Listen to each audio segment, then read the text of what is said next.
evening, everyone. It's Nick here from Critical Hit. Today we're going to be looking at Alien Covenant, but with some lots and lots of spoilers. So if you haven't seen the movie, run that way, whatever way you need to go. Last week we did a review on it, and Kervin and I both agreed it wasn't that great. We didn't really enjoy the movie. There were too many plot holes. There was a lot of stupid stuff too, like a lot of stupid stuff. So I'm going to be looking at the stupid stuff in this article, and Kervin's also contributed too. The reason I wanted to do a video is because the article is actually quite a long one, so if you don't want to read the thing, you can at least, look at me or put me in the background. So, the movie, Alien Covenant, Ridley Scott, 2017. This is almost 40 years after his first movie, which of course would be Alien, Alien, which was a great horror movie. This is not a horror movie. This is space action balls. No, not quite, but it is a movie where he tries to get all the good things of the last couple of aliens from Alien 1, 2 and 3 and put them into one movie and hope that the audience liked it. Apparently they didn't like it that much, looking at the last week's box office in America and also internationally. So why not? Well, let's get started. David, love the character, love the actor. Michael Fassbender is fantastic. Not only do we get him as David, but we also get him as Walter in this movie. Now, David is an interesting character. I watched Prometheus again last night just to remind myself of who he is and where he came from. And he really is taking the franchise in a completely different direction from other movies that have been made up till now.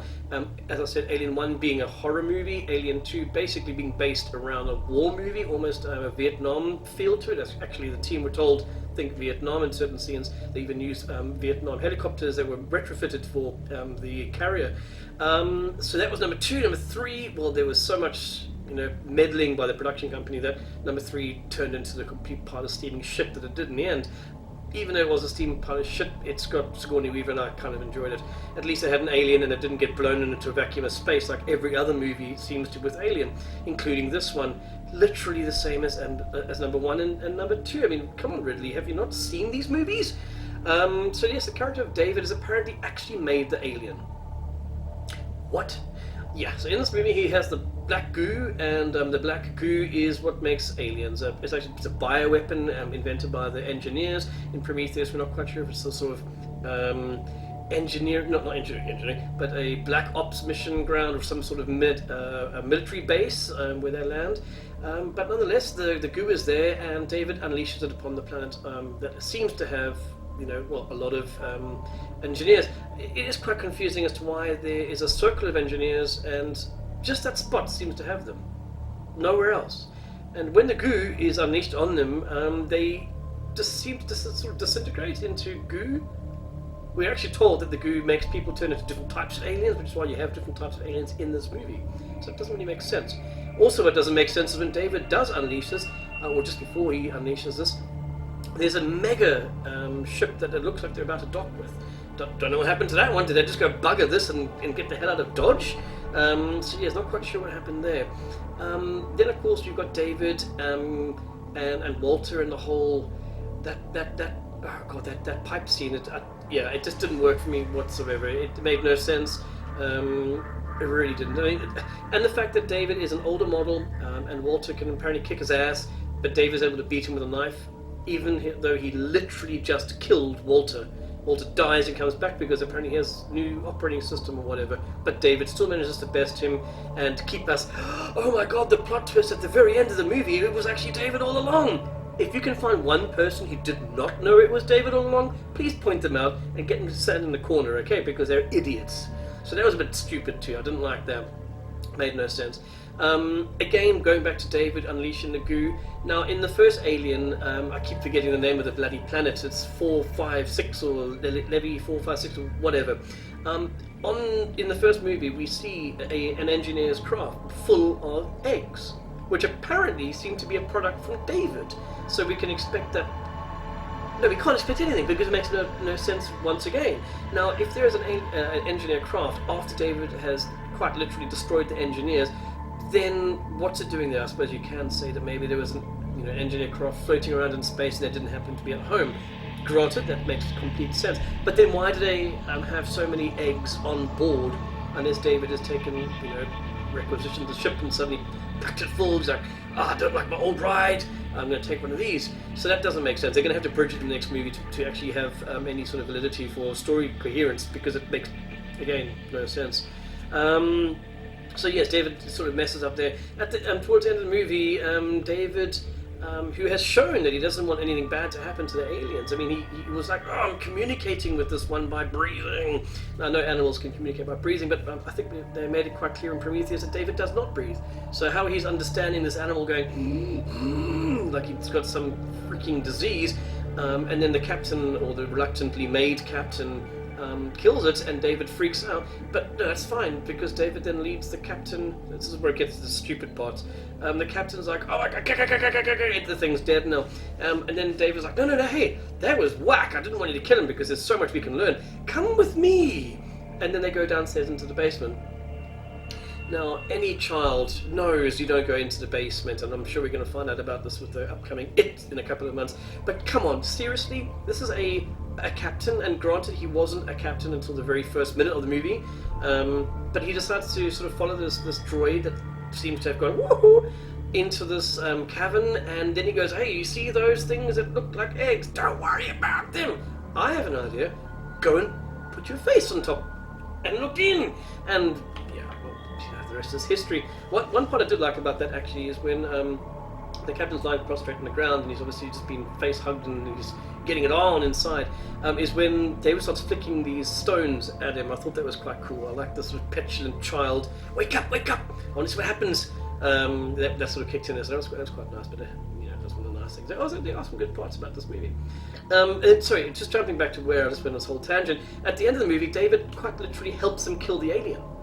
But he's just showing that he doesn't want anything bad to happen to the aliens. Now he's helping them open doors, close other doors, vacuum space, etc., etc. But he wants to save the aliens. He's showing that he wants to save the alien because he wants to experiment on them. So anyway, yeah, that didn't make much sense either. I didn't like how they got rid of Elizabeth. I mean, that was terrible. I mean, the fact that she died off scene, and there wasn't even a flashback to that, but we had flashbacks to Guy Pearce talking to David once again, which is also the start of... is it the start of Prometheus? I forget now. Blocked it out. It was only last night I watched it.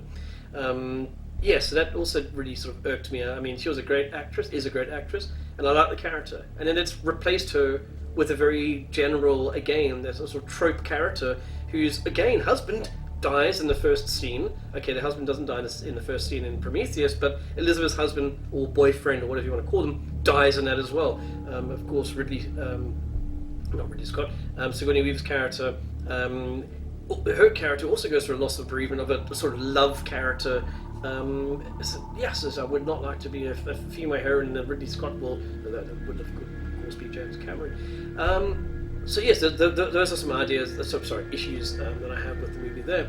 And then we have issues with the actual characters. There's zero character development. Even in Prometheus, I cared that Idris Elba's character died. I didn't give a shit that Charlize Theron died, because that was a character that was like, you just got to be angry and hard. That's it. But in this, I really didn't care about any of them. And once again, they had another place called named after a state of America. I think the first one was Dallas in. I'm not sure if it was the first movie or the second movie, but this one I think it was not Texas. It was one of these, another state. They seem to like their states that they choose. So the character development was just zero. Except for David, of course, and Walter, who was only there to basically fight David. So those are some of the reasons why I have massive problems with this movie. It doesn't seem to know where it's going. It's following this whole God thing, and man made David. Sorry, so engineers made man made David. David made the aliens, and now the aliens are going to kill man. So I really don't know where he's going, and I'm hoping that the next movie, which apparently has been confirmed, at least has been written, is going to fill that in, because why go and watch a movie if the director doesn't know what he's doing, or the two writers anyway don't know what they're doing. So yes, hopefully he'll make some money. If I never like to see people not making money, and again, I do feel sorry for the actors because they didn't get much time to shine. You can pretty much guarantee that the two left alive at the very end are, they're not going to have a great time with David going around and poking them and stuff. So those are some of the reasons below. There are a few more below because Kevin did throw some into the article. And let us know what you think. I mean, I'm really curious to see if you have seen the movie, obviously, and if you haven't, you shouldn't watch this anyway. But what did you think? Were you able to pull out any other pieces? Were you able to enjoy it without having to worry about those gaping chasms of logic and plot holes? My one friend John, hi John, on Saturday was talking with me, and he said he walked out really happy with the movie. But then once we started talking about it, the fact that it made less and less logical sense, that's when suddenly he started having issues with the movie. And I can kind of understand that. I mean, I did the same thing with Batman vs Superman. I walked out loving it, and then thinking, hang on a second, Martha, really? And then things sort of fell apart. So please do let us know in the section below, in the comment section below. And if you like this, hopefully we'll have a couple more up and coming. Cheers, guys. Alien Covenant. Okay. Alien Covenant. Alien Covenant. Alien Covenant. Excellent. Got it right.